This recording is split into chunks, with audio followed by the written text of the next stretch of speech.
This is one of those stories that has such an outrageous ending that it's genuinely hard to believe it's a true story. But trust me, it is. But before we get into today's story, if you're a fan of the strange, dark, and mysterious delivered in story format, then you come to the right podcast because that's all we do, and we upload twice a week, once on Monday and once on Thursday. So, if that's of interest to you, please offer to buy the 5-star review button a 20-piece chicken nugget from McDonald's, but only give them one half-used ranch dipping sauce to go with it. Also, please subscribe to the MrBallen Podcast wherever you listen to podcasts so you don't miss any of our weekly uploads. Okay, let's get into today's story.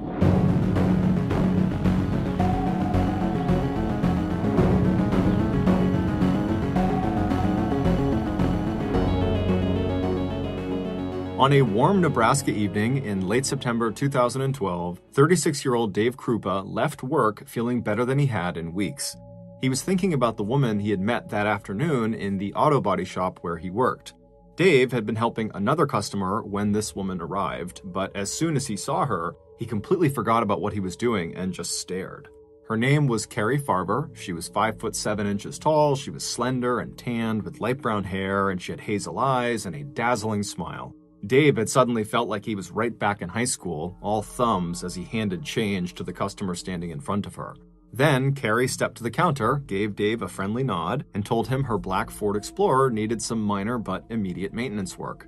As they arranged for Carrie to bring her car right then into the service area, Dave had felt an instant sense of ease and attraction between the two of them.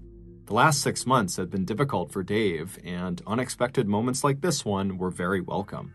Dave had moved to Omaha, Nebraska from his home state of Iowa 5 months earlier in April after he and his longtime girlfriend Amy had both agreed it was time to end their 10-year-long relationship. And once he had arrived in Nebraska, he'd been offered a manager job at this Hyatt Tire auto body shop.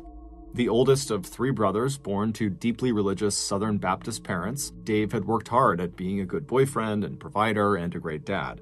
He and his ex-girlfriend Amy had parted on friendly terms and worked out a custody arrangement so Dave could see their 2 children a couple times a week. But even so, his small, barely furnished apartment not far from the auto body shop had felt depressing. And since Dave had been in this very serious relationship for the last decade, he had arrived in this new city without any idea how to re-enter the dating scene. He had signed up for a dating website called Plenty of Fish within a few weeks of his arrival in town, and over the summer he had in fact gone on maybe a dozen dates with several women he had met online. But seeing this woman, Carrie, in his auto shop was different. It was the first time in a long time Dave had met someone the old-fashioned way, through a chance in-person encounter rather than by surfing pictures and descriptions posted on the Plenty of Fish website. Now, as Dave walked away from the auto shop over to where his car was parked in the lot to head home for the night, he wished that he had just asked Carrie out on a date when he had a chance to earlier in the day. But at the same time, he thought to himself, it would have been unprofessional or maybe even inappropriate for him to be asking a customer out. And after all, maybe he had just imagined that the attraction he had felt was mutual. Dave climbed into his car, turned the key, and started up the engine. And as he pulled out of the lot, he thought to himself, maybe if Carrie was actually interested in him, she'd come back. 2 weeks after meeting Carrie, while Dave was scrolling through profiles on Plenty of Fish, he suddenly felt a rush of excitement. Right there on the screen in front of him was Carrie's picture. Her hair was a little bit different, but the eyes and the smile were the same. She was 37 years old, and she lived an hour away in her hometown of Macedonia, Iowa, and she worked at a computer programming company in Omaha, just a block from Dave's apartment. She was beautiful, and, most importantly, she was available.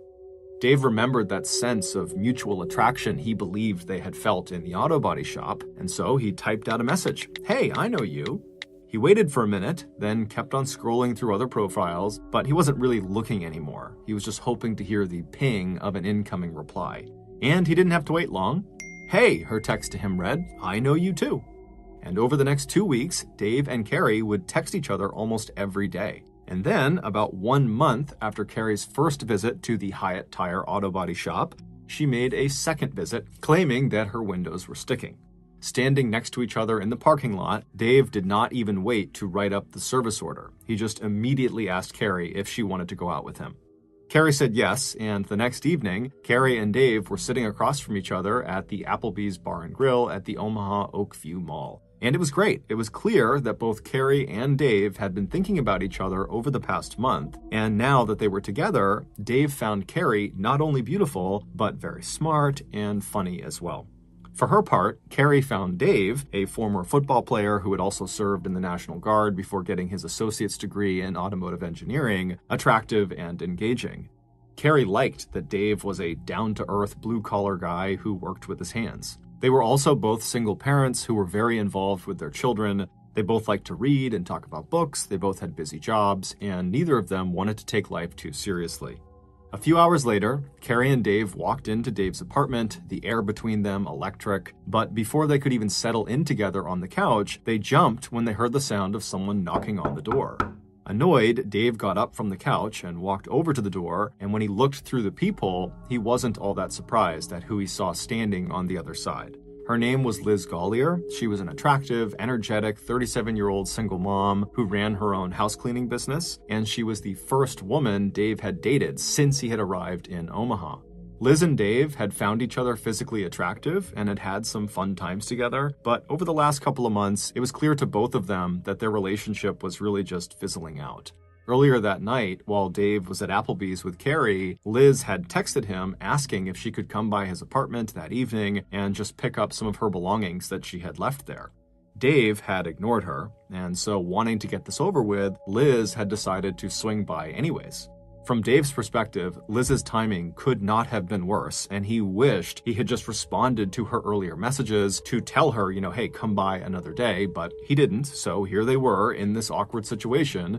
Before opening the door, Dave turned and briefly explained the situation to Carrie, who was still on the couch, and Carrie appeared to handle the situation well, and she stood up like she was going to leave. Dave then proceeded to open the door and said hello to Liz, and Liz, who saw Carrie, instantly recognized the situation she had just interrupted, and so she turned red in the face and she apologized, and then she just kind of stood there in the doorway not doing anything. Carrie grabbed her bag and looked over at Dave and said, "Give me a call when you get this sorted out," and then she walked out of his apartment.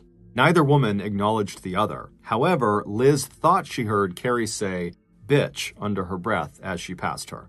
Once Carrie was gone, Dave told Liz to come inside, get your things. Liz felt horrible and kept apologizing as she moved around the apartment getting what she needed, but Dave really wasn't listening to her. He just wanted her to leave so he could call Carrie and see if they could maybe still meet up that night. Dave had always been right up front with every woman he dated. He was only interested in casual sex and general companionship. He was not interested in getting married, ever. And in fact, this was the main reason why he was here in Omaha and not back in Council Bluffs, Iowa. His ex-girlfriend, Amy, had finally said to him that if he was not going to propose to her, he needed to leave. And so Dave left. After Liz finally had all of her things, she said a quick goodbye to Dave, and then she too hustled out the door. As soon as she was gone, Dave shut the door and then pulled out his cell phone and dialed Carrie's number. Carrie's 14-year-old son, Max, was staying overnight out of the house with Carrie's parents, so when Dave asked Carrie if it was still early enough for him to maybe come over, Carrie immediately said yes. Once Dave arrived, the two of them quickly became intimate, but before heading to the bedroom, it was Carrie, not Dave, who stepped back and said that he should know up front that she was not interested in a serious or exclusive relationship. Dave could not believe his luck. He felt like he had hit the jackpot. Over the next week, Carrie and Dave saw each other every chance they got. Carrie stopped in at Hyatt Tire, Carrie asked for Dave's help in finding her son a used car, Carrie took Dave thrift shopping and started to upgrade the furnishings in Dave's apartment, replacing his broken-down couch with a comfortable silver love seat. And then, when that week was at an end and Carrie got a big assignment at work, she eagerly accepted Dave's offer to live at his apartment for the following week so she could save 2 hours of commuting time each day. Carrie's son Max would stay with his grandparents.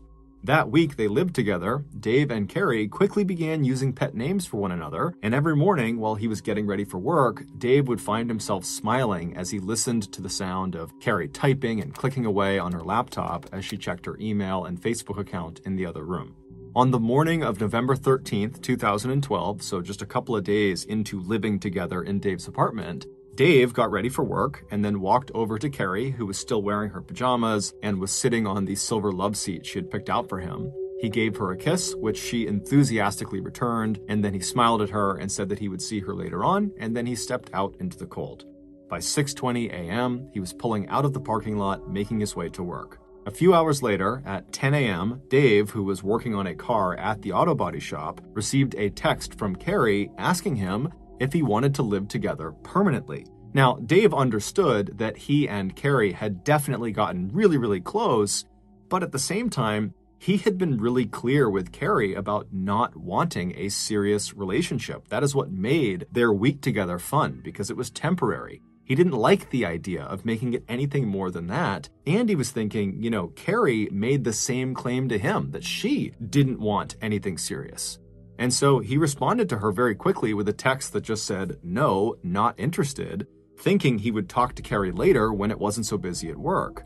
But just 20 seconds after sending that response text, Dave received an angry text message from Carrie breaking off the relationship completely. Her text said, "Fine, I hate you. I'm dating someone else and I don't want to see you anymore." And when Dave got home that night, it looked like Carrie had made good on her threat. Right down to her toothbrush, all of her things that were in Dave's apartment were now gone. Dave was shaken, but it didn't take long for reality to set in. He'd been on dates with other women who had agreed, in theory, to casual, non-exclusive relationships, only to change their minds after a couple of dates. And so this seemed like that type of situation that, Carrie was revealing how she actually felt. And so it wasn't long before Dave's shock gave way to relief. It was probably for the best that this ended now. But it turned out that Carrie was not done with Dave, at least not yet. Within 2 days, Dave's phone started blowing up with texts and emails from Carrie. She may have taken her things out of Dave's apartment, but it was instantly clear that she was not going to leave him alone. At first, the messages were angry and jealous. Carrie hated him. He had ruined her life. He was a terrible person. And even though Carrie told him she had quit her job at the computer company, which was down the road from Dave, it was clear from some of these text messages that she had to still be close by. One very creepy text Dave received said, "My favorite thing to do is to stand outside and stare at you." It wasn't long before the tone of these messages and emails shifted from vindictive and insulting to blatantly threatening. "I hate you so much that I want to drive a knife into your heart," read one message. "I will destroy your life and take your happiness," read another. And more of the texts seemed aimed not only at Dave, but also at Liz, the woman who had shown up at Dave's place on the night of Carrie and Dave's first date. One text Dave received from Carrie said, "Liz was a fat, ugly whore who deserved to die." And not long after that, Liz would actually call Dave to tell him that Carrie was sending her directly these vulgar and threatening text messages and emails. Within 2 weeks of the breakup, Dave and Liz were receiving dozens of texts and hang-up calls, as well as 50 or more emails every single day from Carrie. By November 23rd, 10 days after the breakup, Liz had had enough. She had walked into her garage that morning only to find the words "whore from Dave" spray painted on the wall. Liz immediately contacted the Omaha Police Department to report the vandalism, along with her suspicion that Carrie Farver was the person behind the property damage, given the harassing messages she and Dave had been receiving. But the police really couldn't do much about it because they couldn't find Carrie. After she broke up with Dave on November 13th, she had vanished. It was believed she was in hiding somewhere to avoid being arrested for all of the stalking she was doing. So the texts and emails just kept coming in, including disturbing messages that sounded like this. "Dave, I can see you. You're sitting in your chair with your feet propped up. You're wearing a blue shirt." Ironically, this horrible situation actually brought Dave and Liz together again because there was no one else who would understand what they were going through. They had tried to get the police involved, but there just wasn't much they could do, and so Dave and Liz had just begun to accept that this was their life. And while it might seem unimaginable to other people, to them, it had just become a new and horrible kind of normal. It was not uncommon for them to be sitting on the couch together when they would both suddenly receive a barrage of text messages from Carrie. Meanwhile, the Omaha Police Department wasn't the only law enforcement agency that had been made aware of Carrie Farver. On November 16th, so that's 3 days after the breakup, Carrie's mother, Nancy, had filed a missing persons report with the Macedonia Police Department in Iowa. When the police eventually followed up on the report by talking with Dave, Dave felt like he finally understood how Carrie, who had seemed so put together and independent when he had first met her, could have changed seemingly overnight into this crazy stalker person. The police would tell Dave that Carrie had a mental health condition called bipolar disorder, which can cause violent and sudden mood swings and bouts of depression, alternating with episodes of mania where its sufferers behave in erratic and unpredictable ways. But despite that adding some clarity to the situation, it didn't actually do anything to help Dave or Liz. They were still just getting non-stop harassed by Carrie. No matter how many times they changed their phone numbers and opened new email accounts, Carrie, with her vast knowledge of computers and technology, always found a way to find them again and continue cyberstalking them. As for Carrie, since going missing on November 13th, she had blown off a family wedding, her son's birthday, and even her own father's funeral, apologizing by text and email to her family, but asking that they leave her alone because she needed some space. In January 2013, so a couple of months after the breakup, Omaha police thought maybe they'd gotten a break in the Carrie Farber case when Dave spotted her black Ford Explorer in a parking lot near his apartment. But the inside of the car was wiped clean, and the only item of interest was a metal container of mints with a single fingerprint on them that did not match with that of any known criminal. At that point, Dave and Liz willingly turned over their phones to law enforcement for examination, but police found nothing on them that would help them close in on Carrie. Still, as long as there was a missing person report on Carrie Farber, police could not close the case until they had located her. In the summer of that year, both Dave and Liz attempted once again to try to move on with their respective lives. At the end of the summer, Liz and her two children planned to move out of their rented house and move in with a former boyfriend, and Dave started spending more time with his kids back in Iowa. But the harassment continued. When Dave received an email from Carrie threatening to kill Liz and showing a photo of a woman tied up in the trunk of a car, Dave called Liz, who assured him she was not the woman in the picture and that she was okay. But Liz was not okay for very long. On August 17th of that year, so 9 months after Dave and Carrie had broken up, someone set fire to Liz's rented house. And while Liz and her children were not inside the house when it burned, all 4 of the family's pets were killed. When she checked her email later that day, Liz saw there was one from Carrie that had been sent just a few hours before the fire had started. And it said, "I hope you and your children burn to death." Liz was terrified and absolutely beside herself. She had struggled through a terrible childhood, losing both of her parents by the time she was just 3 years old, and then she had grown up in the foster care system, and now everything that she had managed to build up in her life was being destroyed. Her housekeeping business was failing, her boyfriend had to help her with the bills, and her children were in danger, all because of Carrie, a woman she didn't even know. Dave, racked with guilt over involving Liz in this mess, now feared for his own family. He began to drink more heavily and he purchased a gun. Even as the police continued their investigation, the intrusions into Dave's life didn't just continue, they intensified. The auto body shop where Dave worked was vandalized. In January of 2014, while Dave was in his apartment with a date, his door handle was shaken from the outside and then a brick was thrown through his window. Dave's ex-girlfriend, Amy Flora, the mother of his 2 children, had also received threatening messages from Carrie. It seemed like anyone involved in Dave's life was becoming a target. Then, in 2015, the Carrie Farber case blew wide open. Since losing her home and pets in the fire 2 years earlier, Liz had been doing a lot of thinking. Even as she continued to receive texts, emails from Carrie, Liz wondered if maybe there was someone else behind the attacks. It just didn't make sense to her that the police had not found Carrie, and that Carrie would still be going after Liz, who was not even in any kind of serious relationship with Dave. So on December 4th of that year, Liz got in her car and drove to the Pottawatomie County Sheriff's Office in Council Bluffs, Iowa, and there she told a new team of investigators who had already started to review all of the files in the Carrie Farber case that she wanted to file a restraining order, not against Carrie Farber, but against Amy Flora, Dave's ex-girlfriend and the mother of his kids.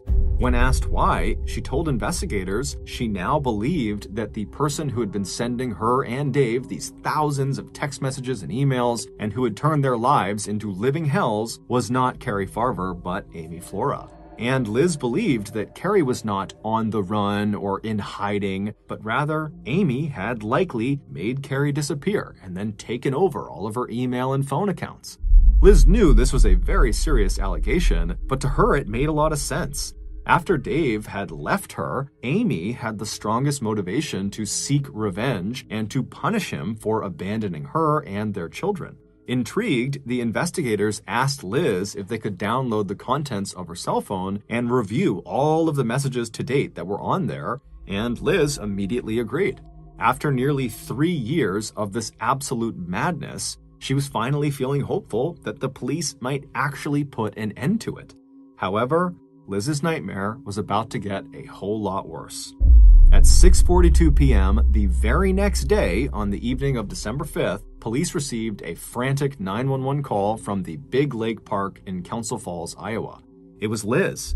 When the police and an ambulance arrived, Liz was lying in this huge pool of blood right next to her car, and she would tell investigators that she had been sitting at a bench a little ways away when someone had come up behind her and they had jabbed a gun into her back, but she didn't recognize it as a gun. She thought someone had poked her. And so she kind of stood up and turned around to see what they were doing, and then they fired their gun at her, narrowly missing her midsection. The bullet had gone into her thigh and then also narrowly missed her bone and major arteries, and this gunman had turned and just ran away. Liz would say it was too dark to get a good look at who the shooter was. However, she was reasonably certain it was a woman, and so she told investigators it had to be Amy Flora. Who else would shoot her? At 7 p.m. that night, police arrived on Amy's doorstep with guns drawn, and they took her into the station for questioning.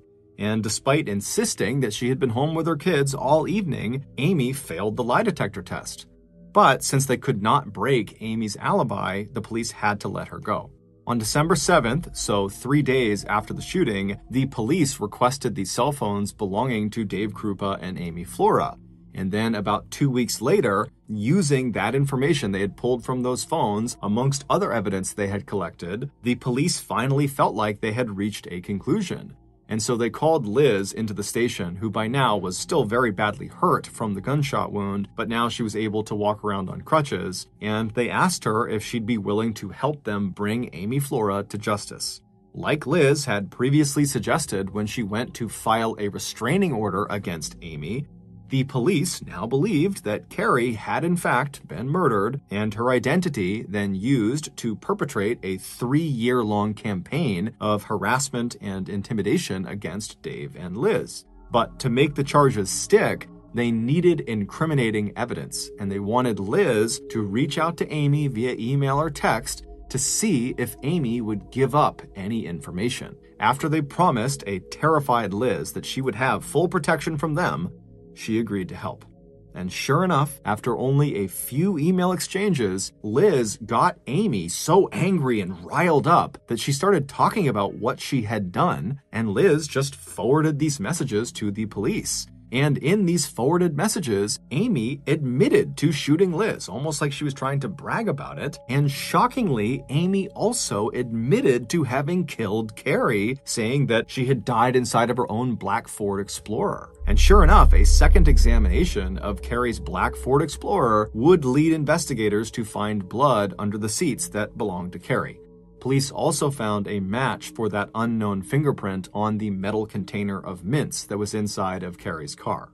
With all of this new evidence, it was now crystal clear who had killed Carrie and then relentlessly persecuted Dave and Liz. And that person was not Amy Flora. It was Liz. 8 months later, on December 22nd, 2016, in a case that would make national headlines, police arrested 41-year-old Liz Gollier for first-degree murder in the death of Carrie Farver. Liz was also charged with second-degree arson in the deliberate destruction of her rented house where she lived and where all 4 of her children's pets were burned to death. When investigators had downloaded the contents of cell phones and memory cards belonging to Liz, Dave, and Amy, along with the data from Dave's devices that Liz had access to, all the awful emails and text messages in the last 3 years, more than 60,000 of them had IP addresses that could all be traced back to Liz. Most incriminating of all were pictures belonging to Liz that appeared to show Carrie's decomposing foot identifiable because of the distinctive tattoo that was still visible across the bridge of the foot.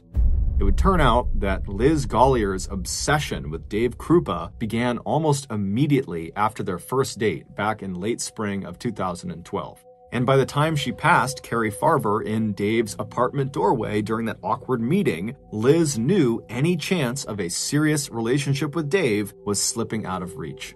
The text that Dave received from Carrie's phone on the morning of November 13th at around 10 a.m. about wanting to move in together permanently, and every harassing and threatening text, email, and suspicious phone call that he, Amy, and Carrie's family would receive over the next 3.5 years would all be the work of Liz Gollier. Using more than 30 different imposter email accounts, along with an app that allowed her to schedule the release of texts and emails so they arrived while she was actually with Dave, prosecutors estimated that Liz would eventually spend 40 to 50 hours every week impersonating Carrie Farver and using Carrie's own Facebook account to create the illusion that Carrie was in fact still alive. The ongoing drama would force Dave to reach out to Liz, and every time he began to pull away, she would just ratchet up the pressure and guilt Dave for bringing Carrie into Liz's life, first with acts of vandalism like spray painting her own garage wall, and later with more violent attacks, setting fire to her own home, throwing a brick through Dave's apartment window, vandalizing the auto store, and then finally shooting herself in the leg. When Dave showed a renewed interest in his ex-girlfriend, Amy, and told Liz he planned to move back in with her in 2016, Liz made a last-ditch attempt to derail that romance and divert attention by framing Amy for the crimes Liz herself had committed. But by late 2015, Liz would get hopelessly entangled in her own lies. By the time she walked into the police station to ask for a restraining order against Amy, police already completely suspected Liz, who seemed way too involved in every aspect of the Carrie Farver case. Even though Amy had failed the lie detector test when she was questioned about shooting Liz, Amy was actually never a serious suspect, and her alibi was unbreakable. But by pretending to ask for Liz's help in incriminating Amy, police were able to push Liz into revealing her own deceptions. Although Carrie's body was never found, the evidence and testimony presented by prosecutors at Liz Gollier's trial paint a sad and grisly picture of Carrie Farver's last moments. 3 years earlier, after Dave had kissed Carrie goodbye and stepped out into the cold morning air of November 13th, 2012, Carrie would finish her coffee, close up her laptop, and get herself ready for work. Once she was ready, she too stepped out into the cold morning air to head into her office. And when Carrie got into her black Ford Explorer in the parking lot, Liz Gollier, who likely had been hiding and waiting nearby, just waiting for Carrie to come outside, rushed over to her vehicle and somehow convinced Carrie to let her get inside with her. And then shortly after Liz was in the passenger seat, she pulled out a knife and reached across the center console and stabbed Carrie repeatedly in the stomach at least 3 or 4 times. It's believed Carrie knew she was going to die and began pleading with Liz to allow her to call her family to at least say goodbye. But Liz just said no and restrained her until she bled to death. Afterward, Liz took Carrie's keys and went into Dave's apartment and took all of Carrie's things out so it would look like she had left him, and then Liz drove Carrie's car, with Carrie's body inside of it, to some unknown location where she pulled Carrie's body out, burned it, and then disposed of it in a dumpster. Then Liz wiped Carrie's car down to remove any evidence. However, she didn't realize she had left lots of Carrie's blood underneath the seats, as well as her own fingerprint on that mint can. Liz Gollier is currently serving a life sentence at the Nebraska Correctional Center for Women, 107 miles southwest of Omaha, where she first met Dave Krupa. Thank you for listening to the MrBallen Podcast. If you got something out of this episode and you haven't done this already, please offer to buy the 5-star review button a 20-piece chicken nugget from McDonald's, but only give them 1 half-used ranch dipping sauce to go with it. Also, please subscribe to the MrBallen Podcast on Spotify, Apple Podcasts, Amazon, Google, and anywhere else you get your podcasts. This podcast airs every Monday and Thursday morning, but in the meantime, you can always watch one of the hundreds of stories I have posted on my YouTube channel, which is just called MrBallen. If you want to get in touch with me, please follow me on any major social media platform and then send me a direct message. My username on all platforms is just @MrBallen, and I really do read the majority of my DMs. Lastly, we have some really cool merchandise, so head on over to shopmrballen.com to have a look. So that's going to do it. I really appreciate your support. Until next time, see ya.